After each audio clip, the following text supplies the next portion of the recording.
She thought she was about to walk away with $400 million and ruin him in court. What she didn't know? He had already turned the tables and recorded every lie.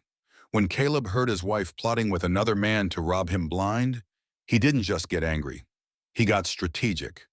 What followed was one of the most satisfying courtroom takedowns you'll ever hear. Caleb Marshall was the kind of man people described as unshakable. At 41, he'd built a real estate empire stretching across 3 states, shopping centers, tech parks, luxury condos. If it had a roof and potential, Caleb turned it into profit. But despite the meetings, the numbers, the nonstop travel, he never forgot to call his wife Lydia. It was a habit. Every evening, no matter the city, no matter the time zone, Caleb would stop everything to hear her voice. That night, in a Denver hotel room, he did just that. "Hey, babe," she answered quickly. "Perfect timing. I just got home from dinner with Jenny." He smiled, loosening his tie. "Did you two solve all the world's problems again?" She laughed, that same soft musical laugh that had drawn him in 5 years ago at a charity gala in Nashville. "Just gossip. Who's dating who? The usual." They chatted for a few more minutes. She asked about his investor meetings, told him she missed him, said she was proud.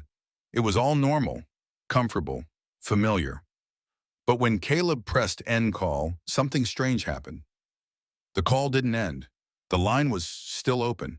He frowned and moved to hang up again, but then he heard her voice, and it was nothing like the one he'd just spoken to.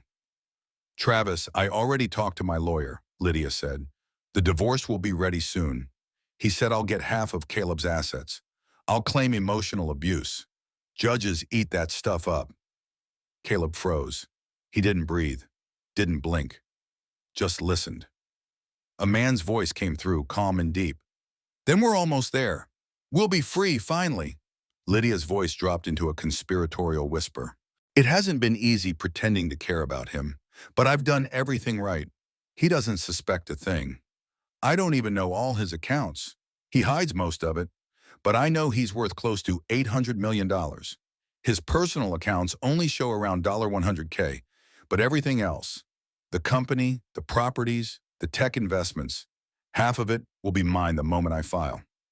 The man laughed. "5 years of playing the loving wife. Worth it." "More than worth it," Lydia replied.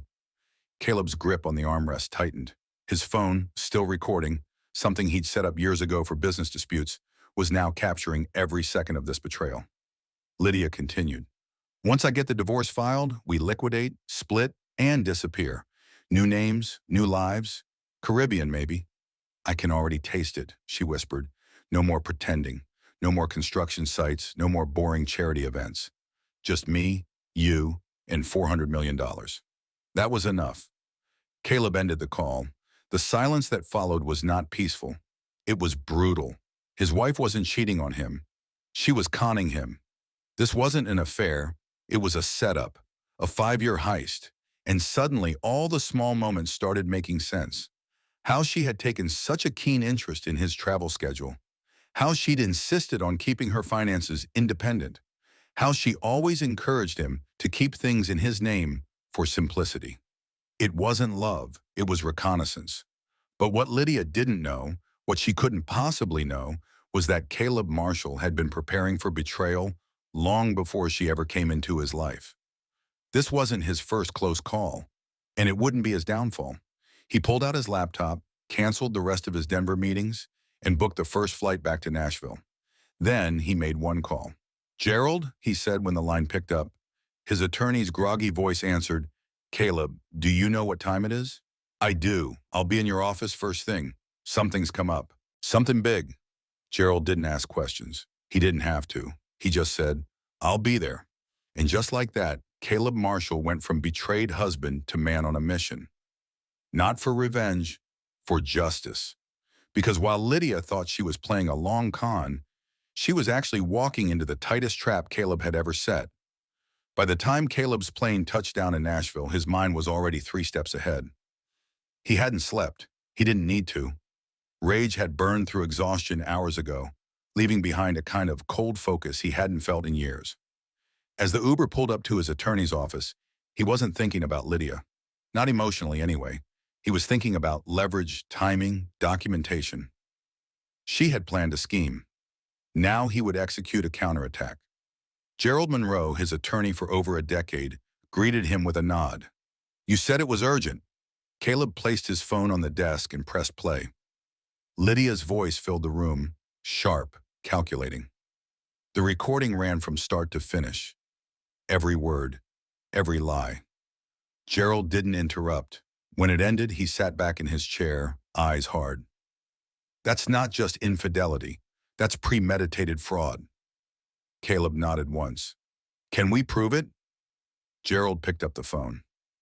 "We're going to." He called Marcus Webb, a private investigator they'd used in the past. Quiet, thorough, relentless. "I need you here, now." Then Gerald opened a drawer and pulled out a file. "There's something else," he said. "Lydia doesn't know it, but your fortune? It's protected." Caleb looked up. "You remember the trust?" He did. 10 years earlier, after watching his uncle lose everything in a brutal divorce, Caleb had taken the advice to heart. He'd placed every major asset, his companies, real estate, investments, into an irrevocable trust. It couldn't be touched in divorce proceedings, not legally. Lydia had no idea. She thought she was about to walk away with hundreds of millions. In reality, Caleb only had around $100,000 in liquid personal assets. That's all she'd be entitled to. "Let her come," Caleb said. "Let her believe she's already won."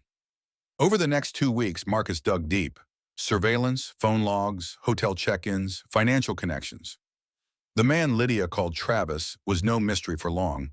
His real name was Thomas Brennan, career con artist, multiple aliases, no known employment, a ghost on paper but a predator in practice. Marcus laid it out in a single sentence. He recruits women, they marry rich men, divorce them, and funnel the settlements back to him. He disappears. They get discarded.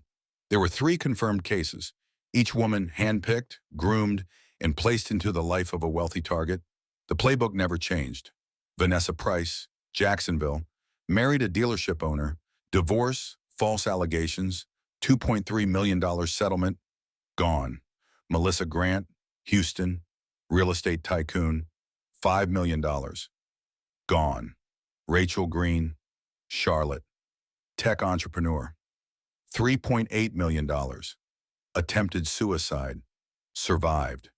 It wasn't about love, it was about financial warfare, and Lydia was the next soldier Brennan had sent into the field. Gerald flipped the final page of the report and tapped the edge of the folder. Your wife was never your wife. She was his asset, a plant. Caleb sat still, his mind turning every piece of the puzzle into strategy. She thinks she's the one orchestrating this, he said. Let's not change that. Not yet. Gerald nodded. We give her rope. That night, Caleb returned home as if nothing had changed. Lydia greeted him with open arms, dinner on the stove, fake warmth in her voice. He kissed her cheek, told her he missed her. He played the part perfectly. They talked, laughed, watched TV like any other couple. But behind Caleb's calm eyes, a clock was ticking. 3 days later, Lydia made her move. They sat at the dining table. She slid a manila envelope across the polished surface. Caleb, she said softly, I've been thinking. I think it's time we separate. It's just, we've grown apart. He didn't say a word. Let her keep talking. She dabbed her eye, the performance flawless. It's not your fault. I need something different. We deserve to be happy. I'm asking for a clean break, just 50%, nothing more. Caleb opened the envelope. Divorce papers. The number she wrote next to asset claim was laughable. $400 million. He looked up, face unreadable. And if I don't sign? Her eyes sharpened, mask slipping slightly. Then we go to court. You know what happens there. Public records, headlines. Investors get nervous. Judges don't like men who hide money. He studied her a moment longer, then pushed the envelope back.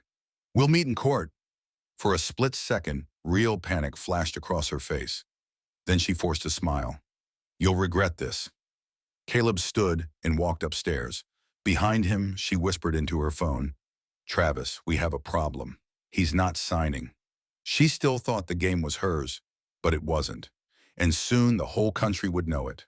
The courtroom was packed. Attorneys, reporters, Even a few business rivals filled the gallery. Everyone knew this wasn't just a divorce. It was a spectacle. A $400 million marriage meltdown with one of Tennessee's richest men at the center. Caleb sat beside his attorney, Gerald Monroe, calm and silent. Across the aisle, Lydia looked confident, poised, rehearsed. Her lover, Thomas Brennan, still pretending to be Travis, sat in the back, arms crossed, smirking. Judge Harold Grayson entered, gavel down. "This court is in session." Lydia's attorney stood first. "Your Honor, my client endured years of emotional neglect while supporting Mr. Marshall's career. Under Tennessee law, she's entitled to 50% of the marital property. Mr. Marshall's estate is estimated at over $800 million. He handed over a financial statement. Lydia smiled as she signed it, exactly as she'd practiced with Brennan. Then the judge turned to Gerald. "Mr. Monroe?" Gerald rose, calm and direct. "Your Honor, Mr. Marshall's wealth is not in dispute. What is in dispute is its accessibility. Nearly 2 years before this marriage began, my client created an irrevocable trust, one that owns the entirety of his companies, real estate, and investments." He placed a thick folder on the bench. "These are certified documents proving the trust's legal existence and independence from marital assets." The room went silent. The only assets Mr. Marshall holds in his personal name are liquid funds totaling $50,480. Under Tennessee law, Mrs. Marshall is entitled to half, $25,240. The gallery erupted in whispers. Lydia's expression froze. Judge Grayson reviewed the documents for several long minutes before speaking. "The trust is valid. All assets within are excluded from division. Mrs. Marshall's award is limited to $25,240. The gavel came down. Lydia jumped to her feet. "This is a trick. He's hiding assets. He rigged this." The judge didn't flinch. "Sit down, Mrs. Marshall. The court's ruling stands." But it wasn't over yet. Gerald remained standing. "Your Honor, while the civil matter is resolved, I've submitted evidence to federal authorities regarding a broader conspiracy involving Mrs. Marshall and a man in this room, Thomas Brennan." Brennan's smirk vanished. Right then, the courtroom doors opened. 2 FBI agents stepped in, badges displayed. The taller one spoke. "By order of the U.S. District Court, we are placing Lydia Marshall and Thomas Brennan under arrest for conspiracy to commit wire fraud, interstate financial crimes, and attempted fraud upon this court." Gasps filled the room. Lydia froze as the agents approached. "No, wait, you can't. This is a divorce, not a crime." But the handcuffs clicked around her wrists. "You have the right to remain silent," the agent began. Her voice cracked as she protested, but no one moved to help her. Brennan tried to slip out the side, but the second agent caught him. "Thomas Brennan, also known as Travis Cole, you're under arrest." Caleb watched without emotion as Brennan was cuffed. The man locked eyes with him, fury burning behind them. "This isn't over," Brennan muttered. Caleb didn't respond. Judge Grayson banged his gavel again. "This court will not be used for fraud. The divorce settlement stands. The criminal matter is now in the hands of federal authorities." The agents led Lydia and Brennan out through separate doors. Lydia sobbed, struggling against the cuffs, shouting Caleb's name as if that would change anything. Brennan stayed quiet, but the mask of control he'd worn for years was gone. Caleb sat motionless. He hadn't needed revenge. He'd only needed patience, because Lydia had walked into court expecting to become a millionaire. Instead, she walked out in handcuffs. 2 months later, the heavy courtroom doors opened once again, but this time there were no cameras, no reporters inside. Just federal agents, attorneys, and a judge ready to deliver final sentences. Lydia Marshall and Thomas Brennan were led into the courtroom in shackles. The woman who had once planned to walk away with $400 million now sat in a khaki prison uniform, eyes down, lips trembling. Brennan, still trying to look composed, showed traces of the arrogance he used to wear like armor. But even he couldn't ignore the weight of what was about to come. The clerk called the case: United States versus Lydia Marshall and Thomas Brennan. Judge Samuel Harper looked over his glasses. "Today is not about whether you're guilty. That part's over. Today is about consequences." The federal prosecutor stepped forward. Your Honor, the defendants conspired to manipulate the institution of marriage for financial gain. Mr. Brennan has run this scheme for nearly a decade, targeting vulnerable women, training them, and placing them into marriages with wealthy men. Mrs. Marshall was a knowing participant, not a pawn. Together, they tried to defraud not just Mr. Marshall, but the justice system itself. She handed over a folder of victim impact statements. The damage extends beyond money. Families destroyed, reputations ruined, emotional trauma that can't be undone. Judge Harper flipped through the papers slowly, then looked up. Do the defendants wish to speak?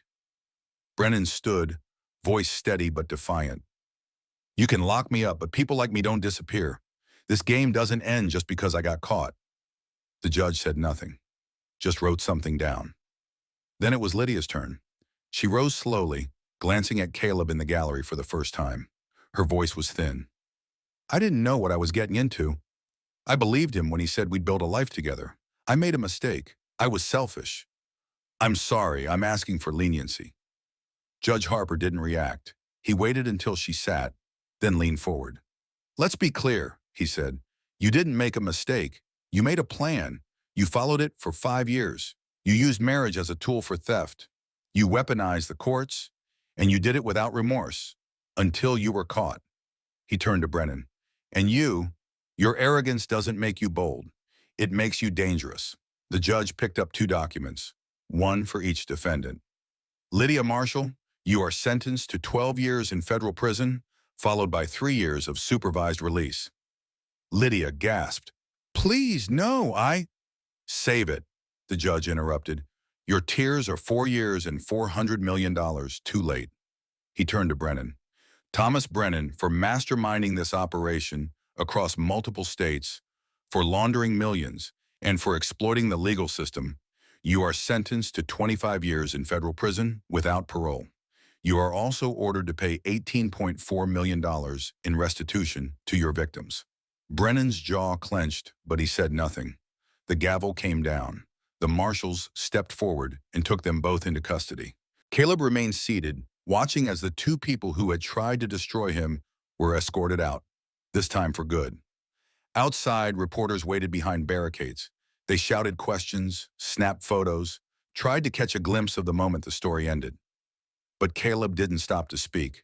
He walked out with his attorney, ignoring the flashes, ignoring the noise. His empire was intact, his name was clean. The people who had tried to dismantle his life were headed to prison, and for the first time in months, Caleb Marshall felt the one thing he hadn't felt since that night in Denver: relief. Months had passed since the sentencing. Life, as it always does, moved on, but not in the same direction for everyone. Lydia Marshall was serving her 12-year sentence in a federal correctional facility in Kentucky. Gone were the days of luxury dinners and weekend spa retreats. Her cell was shared, her schedule rigid, and her days filled with forced introspection she'd never signed up for. Letters she sent to Caleb went unanswered. Apologies, claims of confusion, requests for understanding. They were all returned unread. Her appeal was denied. Thomas Brennan, once known to his victims only by aliases like Travis Cole or Nathan Bishop, was now just a number in a high-security prison in Florida. 25 years with no parole meant he would likely spend the rest of his useful life behind bars. His confidence, once the engine behind a decade-long con, had withered under federal supervision.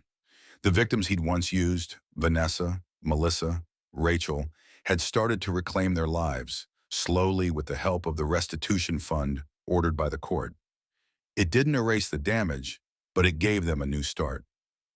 For Rachel, the one who had come closest to ending her life, it meant therapy without financial pressure and a renewed connection with the family she had pushed away. Back in Nashville, Caleb Marshall wasn't celebrating. He wasn't bitter either. He was focused. He'd quietly launched a private foundation, the Howard Initiative, named after the uncle who'd once lost everything in a divorce. Its mission: provide legal and financial education to young entrepreneurs, especially men and women in high-risk partnerships. The goal wasn't to encourage distrust. It was to teach preparedness. Protect before you invest became the tagline. It resonated with people who had learned, sometimes too late, that love without protection could be financially fatal. Caleb never went public with the details of what happened. He gave no interviews. There were no best-selling memoirs, no podcasts. The courtroom footage made its rounds online, but Caleb refused all media offers. He didn't want fame, he wanted peace, and he earned it. Gerald Monroe continued to represent him, and over lunch one afternoon said, "You could have destroyed her completely. Public shame, lawsuits, a media circus. But you didn't." Caleb shrugged. "She destroyed herself. I just got out of the way." He didn't remarry, not because of fear, but because for now, he wanted clarity. He still donated to causes, still invested in projects that shaped communities. He hadn't become cold or closed off. If anything, he had become sharper, aware of where he gave his trust and to whom. One evening, standing on the balcony of his downtown apartment, Caleb looked out over the city he helped build. It was quieter than usual, peaceful. A message came through on his phone, an old friend asking, "You ever think about what might have happened if you hadn't caught that call?" He stared at the screen for a long moment before replying, "Every day. That's why I'll never forget what saved me, preparation and the truth." Then he powered the phone off, not out of fear, out of control. He had it back now, his life, his choices, his direction. And for Caleb Marshall, that was worth more than $400 million.